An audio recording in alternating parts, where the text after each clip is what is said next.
Yeah, what you say about men and women, one of the biggest things everybody is looking for. People say, oh, I need money, I need a car, I need Yes, a house, and materialistic things. But in fact, behind all these things is searching for love. yes, And that's at the same time, we all are searching for love and for a fantastic relationship sure. or relationships. Yes, And at the same time, that's the most difficult thing. it And is. sometimes I think it's even getting more difficult for younger people. It's very hard because people don't realize that they're taking their woundedness of child and adolescent and then wanting their new partner to heal their wounds. And it's unspoken. And then you add to it the alienation of a culture that's living through their phones and self-image on Instagram and Facebook and wanting to appear to be the perfect person.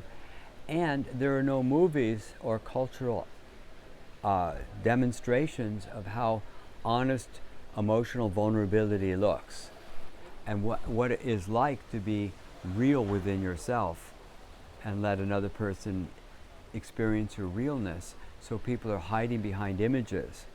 So it's the most complicated and challenging of the manifestations. So it's very easy, relatively speaking, to manifest wealth because we're living in an illusion, and you can have as much of the illusion or as little of the illusion as you like if you just open up your willingness. And I teach people how to do that in the new book, to open up that willingness. But I'm also showing people in this new book how to change core beliefs with the miracle of changing a core belief, or the miracle of healing some of these old wounds, or having a new identity. Changing an identity, this is a very deep thing. So that will help a whole lot in attracting and allowing the right relationship. And instead of looking for, which is struggle, this is the whole reason that the law of attraction can't work easily the way it's been taught, because you're taught to try to make it happen. I'm going to project my desires and then I'm going to attract it. That's not how attraction works. You think of an attractive man or woman. What are they doing to be attractive? They're being. And you feel their energy and you feel the presence and you see them and you go, oh, I want to be close to that. They're not saying, okay, I'm going to visualize my... No, they're not doing that. They're being in a state of well-being that's fantastic. That's attraction. And when you want to manifest something, you need to become the thing that you want to receive. And so that's why I'm so excited about my new book, Hacking the Law of Attraction, because it teaches people how to enter the vibration of what they wish to receive. Wonderful. Yes. Yeah, because many people now in this Instagram times, they think, oh, he's looking good, she's looking fantastic. I mean, that's also something we It's see. nice, yes. Our eyes, Yes. they think, wow, and they want beauty. Yes. So have two eyes, they want beauty, but it's not the only attraction. And then they are disappointed because they think, I'm the most beautiful man or the most beautiful woman, and I have the most difficulties to find a nice partner. Because you can be bored with the most beautiful man or woman if there's no soul or substance behind it. So when people just go for beauty and they haven't processed the rage, the hurt, the shame, and the guilt out of their vibration, but they're hiding behind, I'm a pretty person, I'm a beautiful man or a gorgeous woman, and they're hiding behind that and they haven't released those intense emotions, their partner is going to be bored. Because it's, yeah, they're pretty, but so is a picture in a magazine.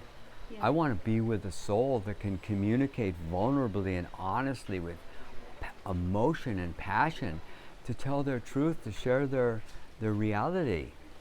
And if both people are not able to be emotionally intense and vulnerable, then sooner or later the inner child and adolescent's going to say, but that's not mommy, that's not daddy, I don't want to be with that person because I want to heal mom and dad. And so the wounds always win until you heal the wounds. So the relationships are kind of doomed from the start if people haven't done the inner work. But there's no cultural model for doing the inner work.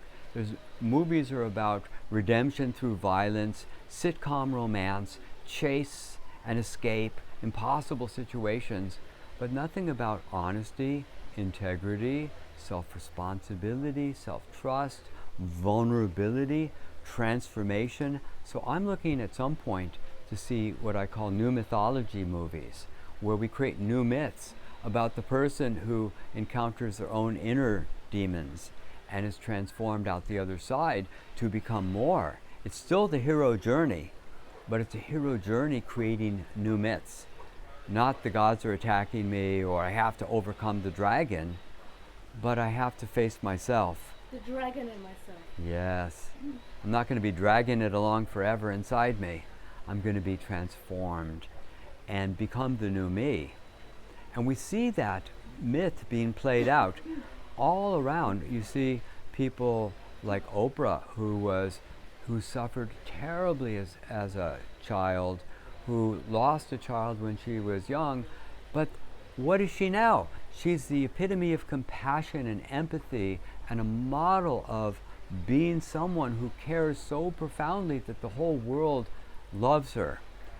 She went from intense suffering to being one to take away suffering. And that is the hero journey. And we see this in people who have become great souls because they embrace their own suffering. And then it's what I call the dark miracle. You see, when a tragedy strikes, it's not random. It's perfectly designed for our transformation. But at first, it's only a tragedy. There's nothing good about it. But if you're able to grow, heal, and transform, you can get to the other side, and I call it a dark miracle. It's only dark when it happens, but if you can get to the other side, it actually becomes a miracle that you were able to become more as a result of that happening. I mean, Oprah is a very nice example because it shows how from the biggest darkness and the biggest Yes. challenges, the biggest light can come. Exactly. And you see this in many people who have great success, that you see the early tragedies in their life, and the tragedy becomes what we'll call the launch pad. You have this thing that the rocket ship takes off from. It's the launch pad. And it was the motivation. So I grew up in a family where everybody hated each other. Well, it's caused me enormous suffering in my life and self-judgment and all kinds of stuff. But it's caused me so much desire to find answers and to bring peace in the world and help people get along and be a humanitarian, that I have found more answers than most people because my suffering was greater than most people. And so that's part of the reason I'm on the journey that I'm on, to heal myself first and then be able to share it with others. Yeah.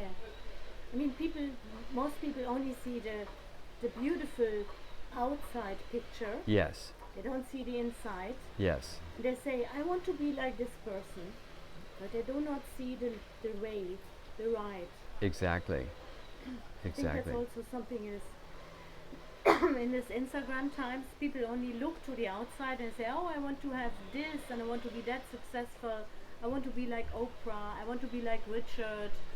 But they only see the situation now and they do not see the whole right. And this is the big problem, is that outside validation can never be a source of internally based self-esteem. Outside validation is ego-driven and it's insatiable. So you see someone like Donald Trump. Look, I got a card from a dictator, he loves me, I'm wonderful. And he's always looking for outside validation, but it's never enough. They're not appreciating me good enough. So what you end up with is self-pity and self-importance and outside validation. But internally based self-esteem is actually love that you earn from yourself based on internal honesty, integrity, self-responsibility, and self-trust. These are the foundational pillars of internal self-esteem that you earn from yourself with having integrity, responsibility, honesty, and self-trust. That's how we build love for ourselves from ourselves. Thank you.